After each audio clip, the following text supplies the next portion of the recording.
Cool. Right, while we wait for people to filter in, I'll kind of kick off with a little bit of a story. Research shows that if you start with a story that humiliates you as a speaker, two things happen. The first thing is that you empathize with me and really deeply start to listen to the content. And the second thing is that you vote me higher on the way out. So we're going to start with a story that humiliates me. I've been a leader a long time of tech teams. I actually got into leadership really, really early, probably too early. By the time I was 22 years old, I was running a team of 10 people. Not because I was a good leader. I was a terrible leader. I almost got fired from that role multiple times. What actually happened was I defaulted into leadership. This is a story we see again and again in our industry, where we take the person who is the most knowledgeable on the current code base, and we think they'll make an excellent leader. And so we push them into the role of leader and sit back and watch as they fail. And that's unfortunately what happened to me. I was put into leadership before I was ready, and a story that comes to my mind every time I think about that is a situation where there was me as lead engineer, a senior engineer and a junior engineer discussing a particular architectural choice. Can't remember exactly what it was, but we were discussing should we go this way or the other way. And we were getting into it. Me and the senior engineer were really debating this topic and trying to decide where we should go, what should we do, how do we build this thing? And we must have spent half an hour just really getting to the nuts and bolts of what approach should we take. And after that meeting, about an hour afterwards, the junior engineer came up to me and said, I really didn't like that. That made me really uncomfortable. You were shouting at each other and you were not allowing me to speak, and every time I came up with an idea, you just dismissed me straight away. And me at 22 years old was like, oh, cool. This is a perfect opportunity to do that thing I read about in that leadership book, which is to teach this person assertiveness. And so I was like, okay, cool. What you need to do next time that happens is talk louder. And of course, you can guess what happened. About a week or two later, this person handed their notice in because I wasn't supporting them, I wasn't understanding them. And it really was a changing point in my mind of understanding a couple of things. The first thing was how the way that I viewed a situation could be very different to the way somebody else viewed a situation. For me, this was a healthy conflict, and we'll talk about the difference between healthy and unhealthy conflict. But in my mind, this was a healthy conflict, and in this junior's mind, this was an unhealthy conflict. And that idea, this difference of viewpoint on that just was a light bulb in my mind. And the other one was that my solution to every problem isn't necessarily going to be the right solution for everybody. And how there's another element of leadership, which is about situational leadership, where we've got to look at what the other person needs and how the other person is, rather than just the way we would solve that problem. It's the difference between what would I do in your shoes versus what would I do if I was in your place. Because if I was in your shoes, I'd do exactly what you did. Whereas if I was in your place, I would do exactly what I did. So these were two learning things for me in my journey of leadership. And we're going to talk about conflict, healthy conflict, unhealthy conflict, the difference between those two, why we don't want to completely eradicate conflict from our workplaces. There is a value in conflict, but there's a value in conflict done well. And that's what we'll discuss in the benefits of healthy conflict. And then we'll talk about how do we make sure that we have healthy conflicts? How do we make sure that we don't have unhealthy conflicts? What do we do if we see something turning into an unhealthy conflict? And at the end, we'll have some Q&A. Really important, this is not a monologue. There's a reason why we suggested you to kind of bunch up on this side of the room, and it's because I don't want to hear my own voice for the next 57 minutes. That will be really boring for me and probably really boring for you. And so I'm going to ask questions. I'm going to encourage you to shout out, and for the benefits of the stream and the recording, I'll probably repeat your question, so I'm mic'd and you're not. But I really do want you to ask a question. There's a reason why we come to conferences like this and talks like this, and it's not because we want to know something new. Knowing something new is the starting point, but it's not what we actually want. What we want to do is we want to do something different tomorrow. Doing something different tomorrow starts with knowing something new, but you've got to contextualize it, understand it in your world. And the way you do that is asking me questions. What do you mean by this? What about this scenario, et cetera, et cetera. Of course, we do only have an hour, so I will probably corral some questions, and other questions say, hey, come up to me, find me in the conference afterwards. But I don't want that to stop you from asking your questions. You're probably wondering who this person stood in front of you is if you've not seen one of my talks before. I came along to my workshop on Tuesday. I'm Andrew. I'm originally born in England, but I moved to Australia about 10 years ago. I'm the long-term father of a flock of chucks, or as we call them in England, chickens, and a short-term father of a flock of humans, or as we call them in England, financial burdens. And I love traveling the world, getting out and seeing things. And my biggest regret in moving to Australia is that I don't have that Land Rover with me anymore. I took that Land Rover around the world. It was incredible. I used to have a goal pre-COVID, which was to visit 2 new countries every single year. Sat in Australia, that sounds a little bit infeasible. Remember, I grew up in Europe. Visiting 2 new countries is driving in a circle. It's a lot easier to do when you grow up in Europe. And I met that goal every year up until COVID, and I'm on track. So last year I visited 4 new countries. This year I'll probably visit 2, so I'm catching up, I'm getting back there. From a professional point of view, I've been a coder since before high school. I'm a nerd, I'm a geek, I love engineering. My first computer I ever learned to code on was a ZX Spectrum. If you've not heard of them, it's a little bit like a Commodore 64 or a BBC Micro, those kinds of old school computers that you plugged into your TV because computer monitors didn't exist. And that you stored your programs on audio tape because floppy disks didn't exist. And I learned to code and to program on those things. Like I said, I've been in leadership almost as long as that. And I've been doing this kind of thing. This is my job. I go around, I talk about this kind of stuff. I help companies develop their leadership internally, and I run workshops and training courses. So, like I said, this is not a monologue. And so the first thing is, if I said to you, what can cause conflict?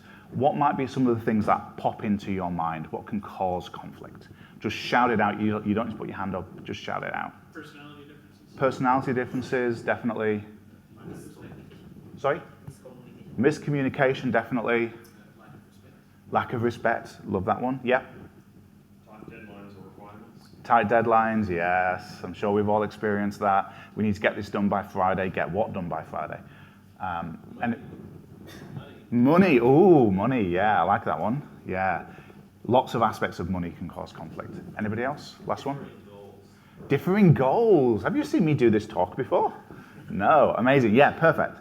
So this is an example of some of the things that can cause conflict in our technology team. So obviously debating, languages, frameworks, clouds. I'm sure we've never had any conflict over should we use React or Angular, et cetera, et cetera. Choosing a design pattern, should we go full on with microservices or should we stick with the monolith? I'm sure that's never a debate that we've had. Build or buy, should we use this library that already exists, this service that already exists? That can cause a lot of conflict. Code reviews, having a code review can cause a conflict. Should I code it this way or that way? What should this variable be called? You're not adding enough comments. Knowledge hoarding. What do I mean by knowledge hoarding? Siloing can definitely be one aspect of it. Anybody else? This is sometimes called mortgage-driven development. In that you have one engineer who feels like it's their code, and it's kind of aligned with ego-driven code ownership, where you have this one person, that's my function, that's my library, that's my repo, and I'm going to hoard all of the knowledge and the ownership over this.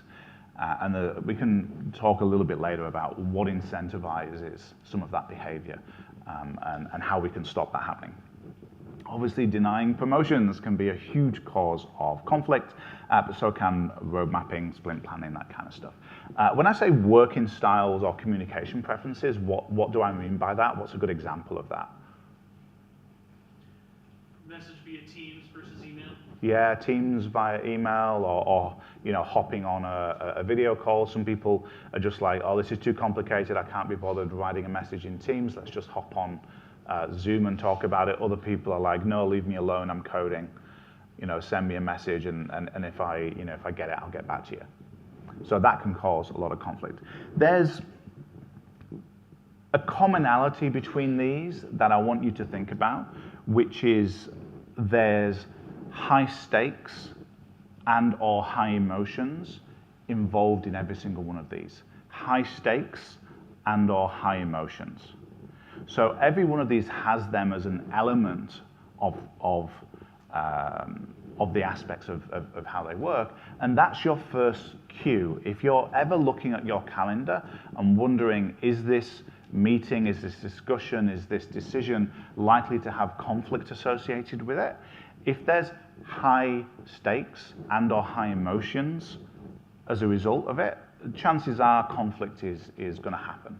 And it's at your discretion then to go, do I turn this to a healthy conflict or an unhealthy one? And obviously I'm here to say, I'm going to talk you through how you turn it into a healthy conflict. Which then begs the question, I've used these terms, healthy conflict, unhealthy conflict. What do they mean? Take a guess, take a stab. What's the difference between healthy and unhealthy conflict? Healthy is like where both person involved in that conflict is looking for the same outcome. Yeah, same outcome, And definitely. unhealthy is like where people are deviated from the outcome and it is emotional driven conflict. Yeah. So you can have emotionally driven conflicts because of stuff like that. Same outcome, definitely. Anybody else? Respect, yeah, 100%. Having respect for the people in the conflict. If you don't have respect, it can be really, really hard to have a healthy conflict. Where the end of the conflict conversation happens. So healthy conflict, I feel like, is like towards a driven point, like making it better, versus unhealthy conflict is like attempting to do ad hominem attacks or potential, appeal to emotions, sort of. Yeah, we're definitely going to talk about that. So this is my definition. So the three definitions that I have of the difference between healthy and unhealthy conflict is misaligned goals, outcomes lacking respect, and also assuming negative intent. So this is kind of similar to the top two, but it can be insidious in various different ways. So misaligned goals is pretty obvious. Do the people in the conflict have the same goals? Are they trying to achieve the same outcomes? If you've got two groups of people or two people who are getting together to decide something, to discuss something, if they're driving towards different goals, then of course there's going to be conflict and it's more likely to be unhealthy. If the people in that room don't have trust and respect for each other, again, it's more likely to be an unhealthy conflict. Assuming negative intent is when the first two might be wrong, there might be misaligned goals. Sorry, there might be aligned goals, but you might assume that there isn't. And it's an indication of potentially the lacking respect and trust one. So it's a little bit more insidious. It's more subjective than objective. And of course, the opposite of those is healthy conflict. We have aligned goals, respect, trust, and we assume positive intent. We go into that conflict assuming that the other people are going to try and reach the same goal, that they like and respect and trust us. And this is very similar to what was said there, in that ultimately you can summarize these in two phrases, which is that in an unhealthy conflict, people win, and in a healthy conflict, ideas win.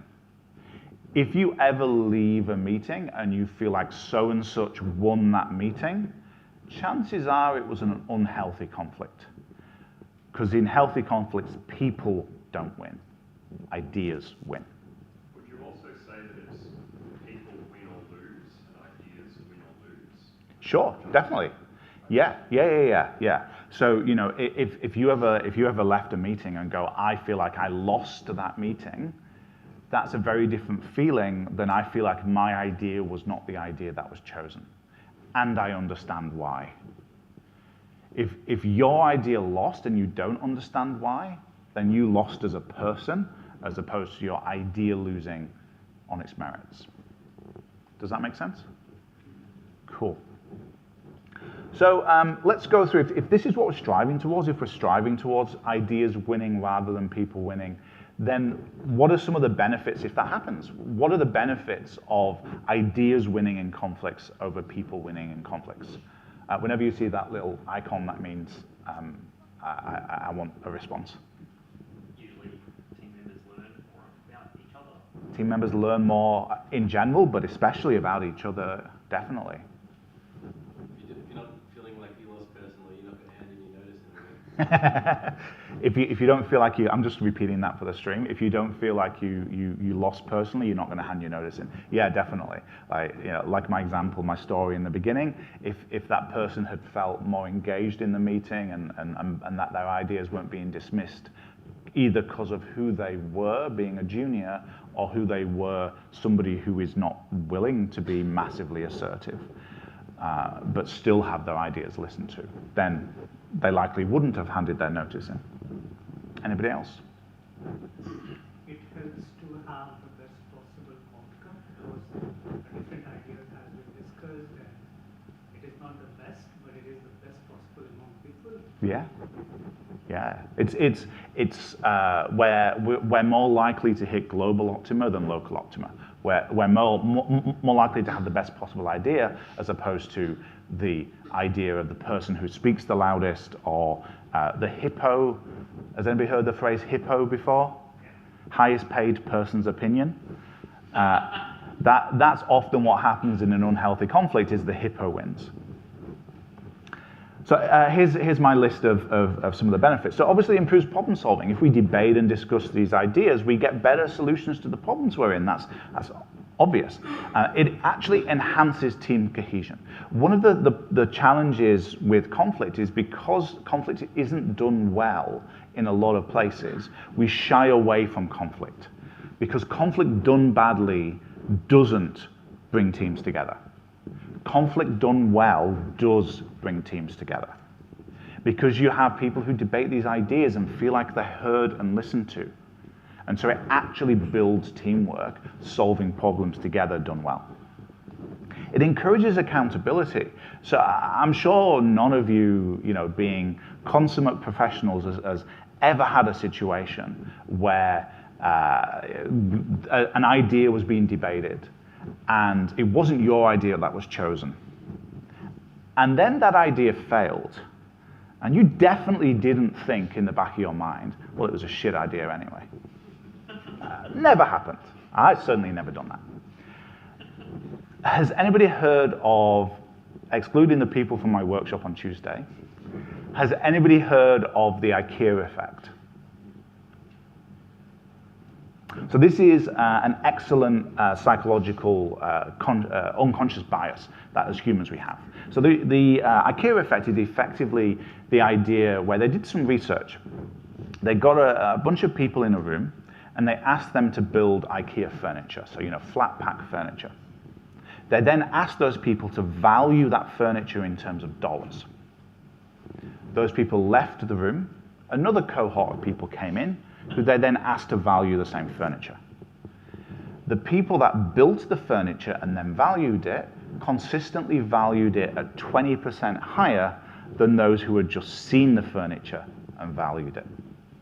And this tells you something really deep about humans, which is that we disproportionately weight the things in which we have been the creators. If we make something, we think it's worth more than if we didn't make it. This is another benefit of healthy conflict, which is that people leave the conflict feeling like they are part of the idea. Even if it wasn't their idea, that one that they went in with, the IKEA effect kicks in and the decision that was made was part of their decision making. As opposed to if it was an unhealthy conflict, the IKEA effect doesn't kick in and they don't have that extra additional 20% buy-in. Of course, it fosters innovation. Having people come up with ideas, throw everything in the room is the best way we get the best ideas. I am not always the person who comes up with the best idea. Shocking. Sometimes the junior in the room, seeing it from a fresh perspective, has an amazing idea I would never have thought of. And by bringing that in, I was talking to somebody just before this about coming in from different industries and people who have gone through university degrees studying comp sci or software development versus somebody who's maybe had a career as an accountant and is now a software developer. They might have less experience on coding, but more experience in industry and being a professional in seeing a wider experience. And so if their ideas are broad and heard, then they might be able to bring something from another industry we'd never even heard of. Obviously promotes open communication, people talking about these kinds of things, and it breaks down silos. What do I mean by silos? There's a really good indication on if you've got silos in your organization. It's really simple to tell. If you ever hear somebody use the phrase, that's what sales want, or marketing asks for that. I'm sorry, sales doesn't exist. Sales is a row in an HR information system database. It's not an entity that actually exists. Sales doesn't want something. A salesperson wants something. And so when you hear people using this terminology, this is what sales wants, this is what the business wants, it's a good indication that there isn't actual cross-communication and healthy conflict between those two departments. Because if there was, then they would name the actual human being or group of human beings who want something, who desire something, who has an idea. So by having those healthy conflicts, you build the relationships between people across silos, and you start using people's actual names as opposed to the collective noun. I don't know what the collective noun for a group of salespeople is. We probably shouldn't try and think about that. But that terminology is always a slap in the face for me when I hear that. It's like, okay, cool, that's a problem I've got to fix as a leader. It increases resilience and adaptation to change. Like I do want to raise the fact that especially in the beginning, healthy conflict can be challenging personally. Going into a place where you're doing this and you're having your ideas challenged is personally challenging. Like we've all experienced this with code reviews. That idea that this person is not reviewing me, they're reviewing my code is challenging. And it's the same thing here with ideas and problem solving. Facilitates personal growth because people are willing to share ideas more, and promotes learning because if people feel like their ideas are listened to, they will put more time into coming up with good ideas. If a junior knows that their idea will be valued as highly in the debate as a senior's, the junior will put more work into researching and coming up with good ideas to bring to the debate. And so it encourages the behavior of learning. Okay, so we've talked about the difference between healthy conflict and unhealthy conflict. In the moment, how can you tell the difference? Like, what are those feelings of I'm in an unhealthy conflict or a healthy conflict? This is not an excuse so I can drink water. Yeah, that's a great one. So that was the conversation is being had by more than one person. Yeah. People aren't giving up. People aren't giving up. Yeah, that's a great one. Anybody else?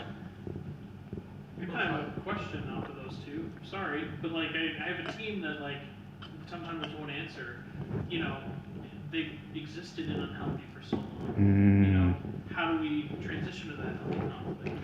If we'll get there, we'll get there. We will definitely get to how do you transition. Okay, perfect. So in the unhealthy conflict environment, people don't participate. They stop participation. Yeah, Disengaging at some point in time. definitely. People tend to disengage. That's a good sign. It's a really, really good sign. So the phrase I want you to think about that brings these two things we're talking about together: safe dialogue. Safe dialogue. So the dialogue is exactly what was discussed there. It means not a monologue.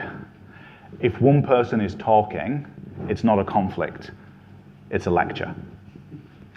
And so, you've got to have more than one person talking for it to be a healthy conflict. It's pretty easy to tell that one. The one that's a bit harder to tell is safe. What do I mean by safe? Well, I mean psychologically safe. Now, we can have lots of beer conversations over what psychologically safe means, but there's two distinct styles of behavior that for me indicate an environment that is not psychologically safe. In the research, you'll see these referred to as silence and violence. I don't like those terms because they're too violent. So I prefer the phrases withdrawing dialogue and forcing dialogue. So withdrawing dialogue is I'm just going to sit back and I'm not going to engage. Like I'm done with this conversation. Somebody might literally sit back and cross their arms, or they might turn the camera off on Zoom. Forcing dialogue often, can be somebody leaning forward, trying to force. Sometimes forcing monologue as opposed to forcing dialogue. It's like I'm just going to talk and not let anybody else talk. It can be talking louder, it can be talking more animatedly, it can be, using gesticulations that potentially become, cross the line from assertive to aggressive. It can definitely be a lot of this physical body language. Now, who feels like in a conflict they tend towards withdrawing dialogue? About 3, 4, 5 people. Who feels like they tend towards forcing dialogue in a conflict? 3, 4, 5 people. I can tell you there's more than 10 people in this room. So the people who didn't put your hands up, you're probably thinking, well, sometimes I do one and sometimes I do the other. Yeah? Yeah. It is, we often will change the way we exhibit this behavior based on the other dynamics that's going on in the room. Maybe where the power structures are. As somebody who stands here as the father of a 12-day-old newborn, I can tell you that my tiredness has a lot to play in whether I withdraw or force dialogue. So there's a lot of things that go into this.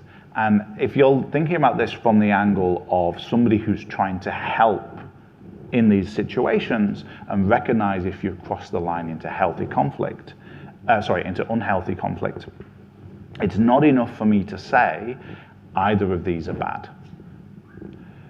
It's about somebody's change in behavior. So there might be somebody whose natural mode is to go into every single meeting sat back, relaxed with their arms crossed. In which case, seeing them sat back, relaxed with their arms crossed is not an indication that they're in unhealthy conflict. But if somebody is always intently listening and then sits back and crosses their arms, that's possibly an indication for you that they've just gone into unhealthy conflict. So it's not about what somebody is doing and more about the change of their behavior from what they normally do. And it might just be that that person that is sat forwards, gesticulating wildly, that is just the way they talk. And it's not necessarily a sign that they're in unhealthy conflict. That sounds really confusing and complicated, and I'm sorry, it is, because human beings. Human beings are insanely complicated and confusing. And so, as a leader, we've always got to have this background thread going on in our mind that is asking these questions and not just being involved in the debate itself, but asking questions about how the debate is happening. And we've got to be swapping between those two modes of being inside and being outside observing. One of the things that doesn't take into consideration is being in enough discussions to get to the point where you just don't give a shit anymore. You just literally sit there and every meeting, you make a decision because you don't want to hear what I have to say. Sure. So for the benefit of the stream and the recording, the point there was, sometimes you just get to a point where there's no point in engaging in the debate because you just don't feel like you're listened to anyway. Yeah. And this is where, you know, having a leader that recognizes that and understands you and talks to you and has those one-on-ones will understand that about you and will understand that, you know, although that's your current normal behavior, it's also not a healthy behavior. You've got to that point. And this is one of those things that is just tricky and complex about leading humans. Each human is individual with individual needs and requirements, and we can use these generalized patterns of behavior and these generalized approaches, but nothing beats just sitting down for a coffee or a beer and having a chat with somebody and understanding them individually. Oh yeah. So I'm terrible at social media. I always forget to do this stuff. And so my social media person likes slipping these slides into my decks at random points. So does anybody mind if I quickly just take a selfie? No, awesome, thank you very much. If you didn't want to put your hand up and say that you minded, that's fine, come see me afterwards and I'll delete the picture. All right, awesome. Great, there we go, moving on. That is always embarrassing every time that happens. Okay, so let's talk about situations where, you know, if we know what it is, we recognize that we're in it, what do we actually do about it? How do we move from a place where we've got unhealthy conflict to healthy conflict? And there's two things to think about with this. There's the short term and the long term. So we'll do the long term first. So how do we set up our systems of work, our environments, so that we reduce the chances of unhealthy conflict even occurring in the first place? It really goes back to this. It goes back to making sure we're building environments where we have aligned goals and outcomes, where we have mutual respect and trust, and we're assuming positive intent.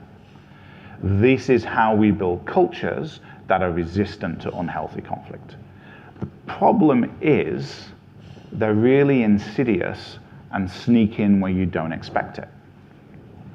So Google has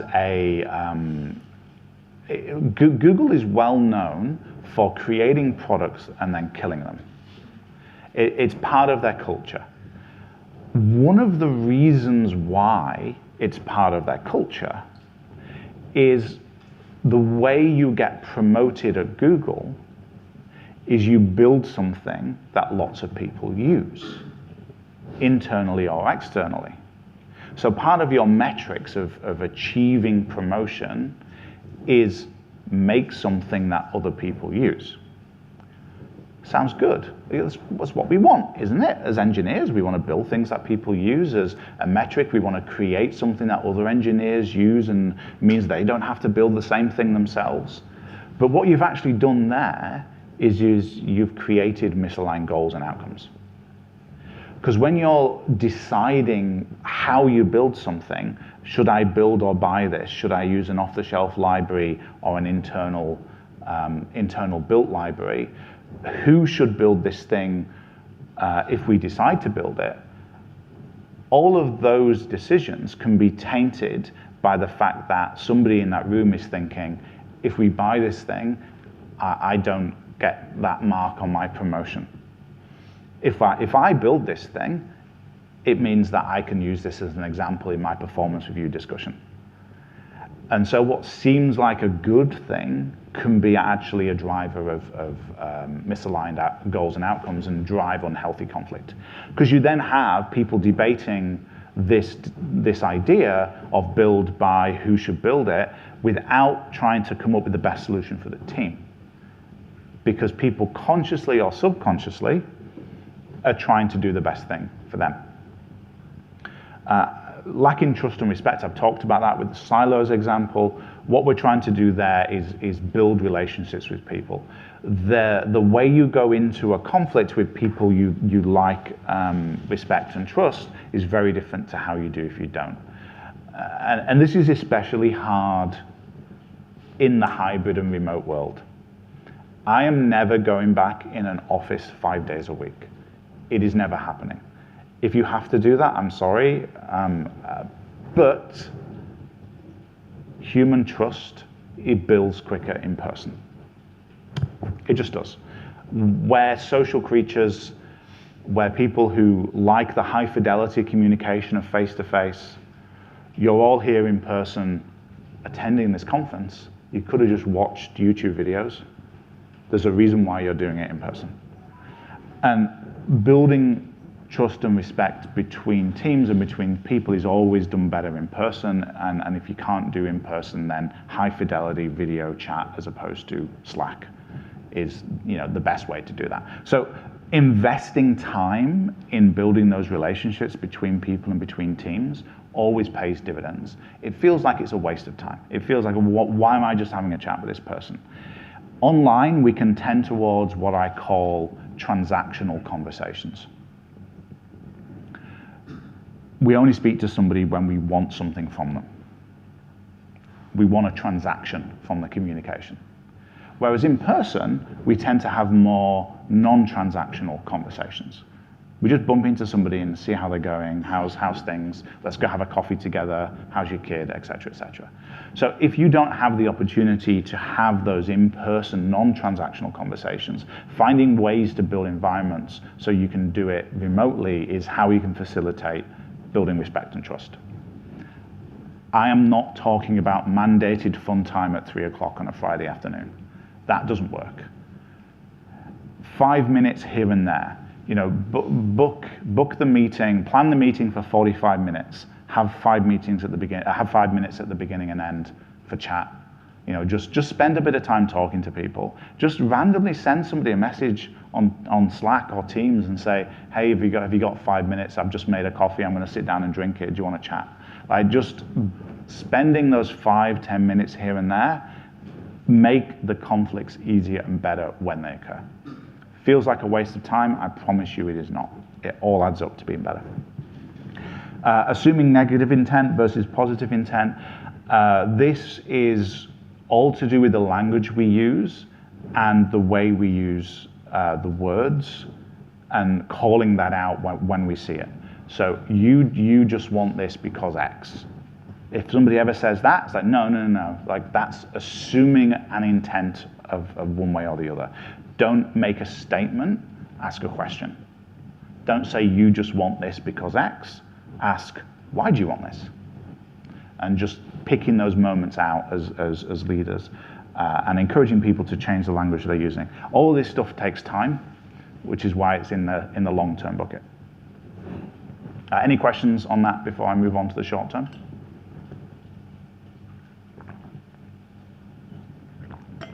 Cool. Okay.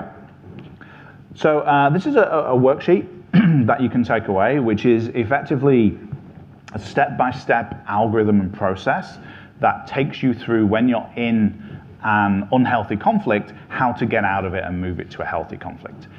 I'm a fan of these worksheets and they're used to help you in these situations because they're a good way to structure your thinking and to apply that algorithmic engineering approach that we know and love as engineers.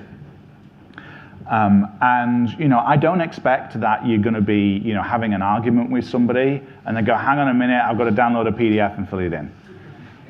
This is, if you're doing that, you're going to walk away, go, look, this conflict is not productive anymore. It's an unhealthy conflict. Let's just walk away, reassess, and come back. And at that point, you download the PDF and fill it in.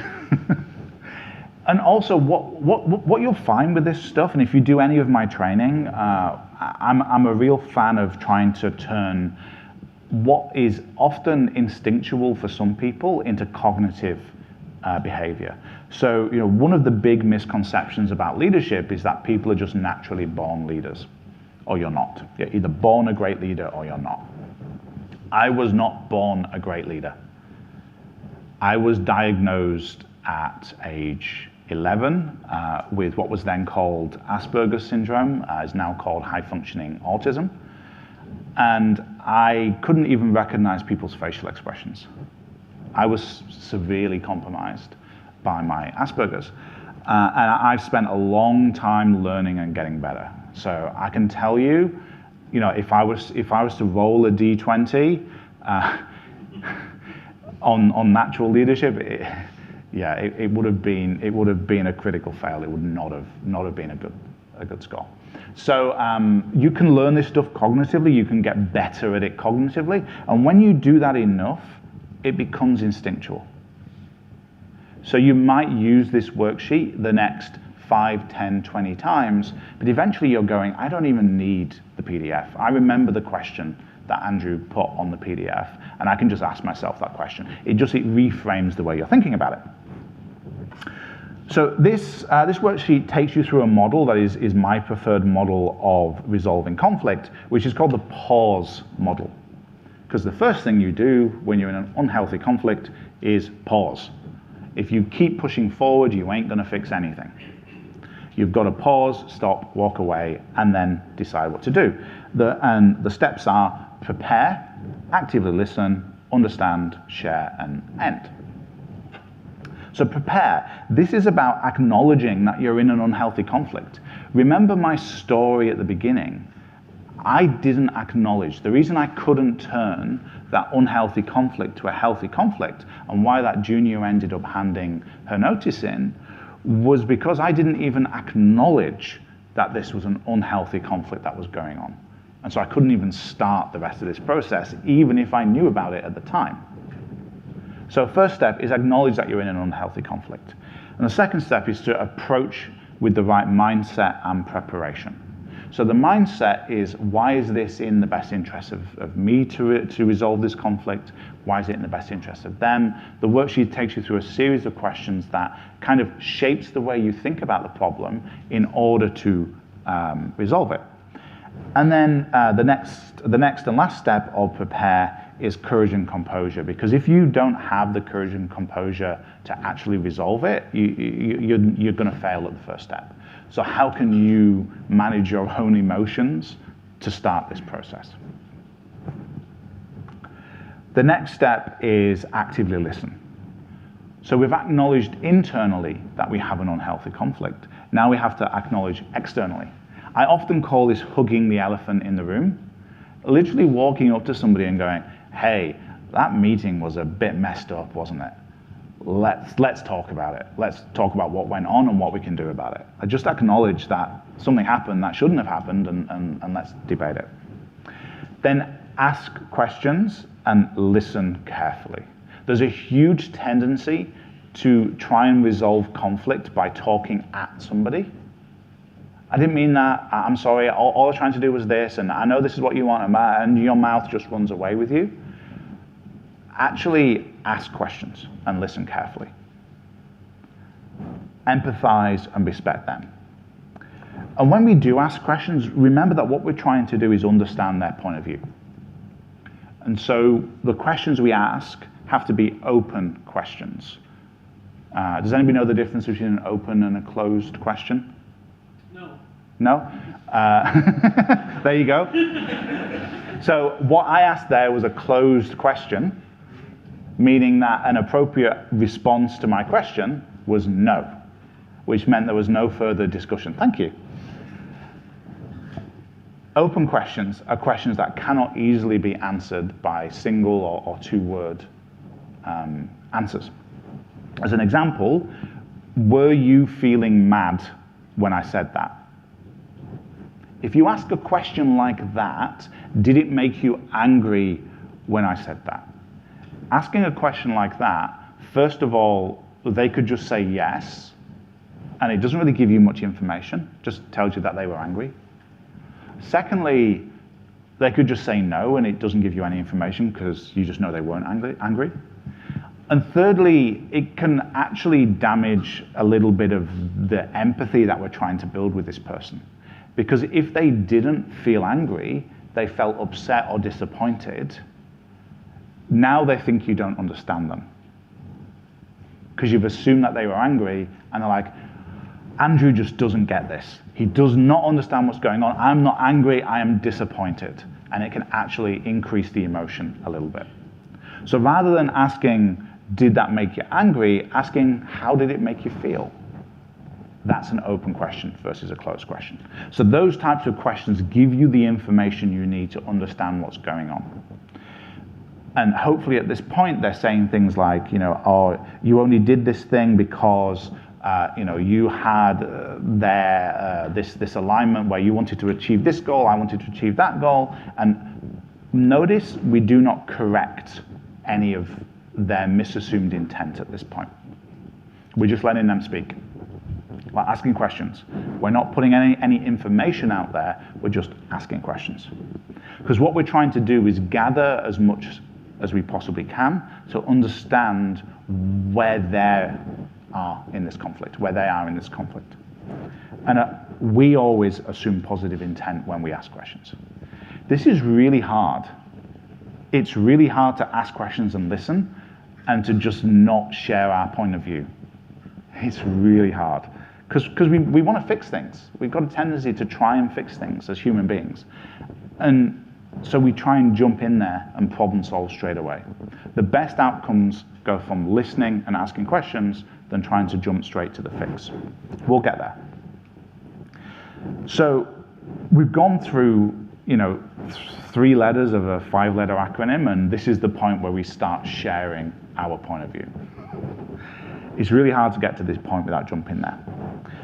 We acknowledge their assumed negative intent. So if they said something along the lines of, you only wanted to build this thing rather than buy it because it looks good on your performance review, or you only want to sell this to the client because it means you'll get a sale and you don't care about how long this takes to build. Whatever they have said about you, this is where you now acknowledge that and apologize at that point. Now, there is a huge power in apology. We feel like apologies give up power. Apologies build power and respect. It's all about how you do it. If they've got the wrong end of the stick, we can still apologize, but we just apologize that is the way it came across, that is the interpretation that they had. That straight away makes them go, oh, okay. Whereas, if we don't apologize, they might not get their emotions out and get their emotions under control. So we apologize and say, no, that wasn't my intent, was for that. I'm sorry you feel that is what I was trying to do, but that was not my intent. What I was trying to do was X, Y, Z. So acknowledge, apologize, and correct. That's the share. Acknowledge, apologize, correct. And then lastly, this is honestly the most important thing, is agree on how you resolve these things in the future. That's where we want to get to. Because we've had an unhealthy conflict. We want to make sure we don't have another one. We don't just want to fix this one thing, we want to fix it fundamentally going forward. And the way we do that is by reminding each other that we're in this together. We find that common goal, that thing that we agree with. We each want to build the best product for the customer. We each want to make sure that we have a happy job that we go to. We want to make sure we're developing our people. Whatever that goal is you share with that person, just remind each other that that goal exists and that you're not here to cause trouble for each other. You're here to do something together. You've got a shared goal. And then agree how you deal with these conflicts in the future. So for example, that could be something as simple as if either of us feels like we're heading towards an unhealthy conflict, we acknowledge it at that point and stop and calm down and start again. It could be something as simple as that. Or it could be if we don't feel like we're getting to an agreement with this, we bring in a third party. Well, whatever it is, you've got to come with an agreement of if you are approaching an unhealthy conflict, how will you stop it getting there in the first place? Does that make sense? Any questions on that?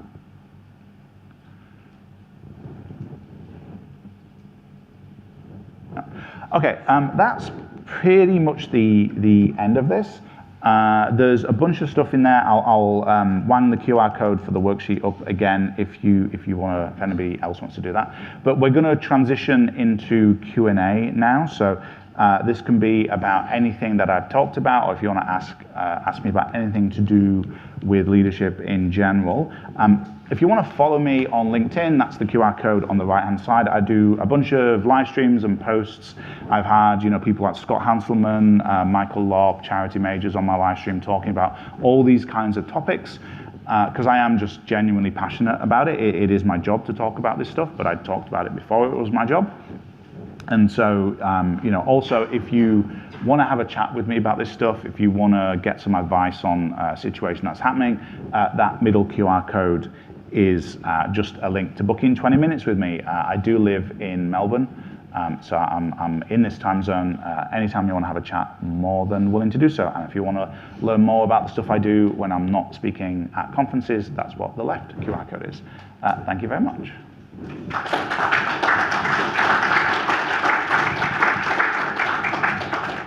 So we've got about 8 minutes or so before the end of the scheduled session. Any questions people want to ask?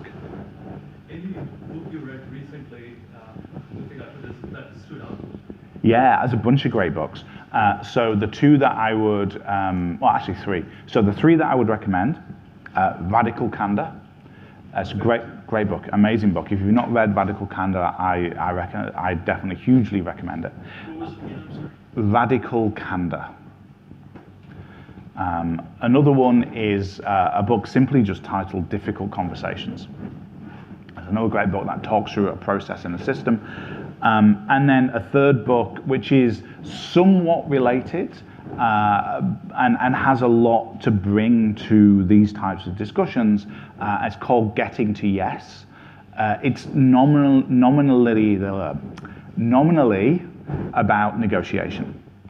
But at the end of the day, a lot of conflict comes from trying to negotiate an outcome that is, successful for both parties. And that's especially useful because it talks through this concept of these tiered goals, and Getting to Yes is all about finding that common goal and how you can both achieve that common goal, even if it means not necessarily achieving the goal you thought you were going to achieve. So Getting to Yes is all about that. Anybody else?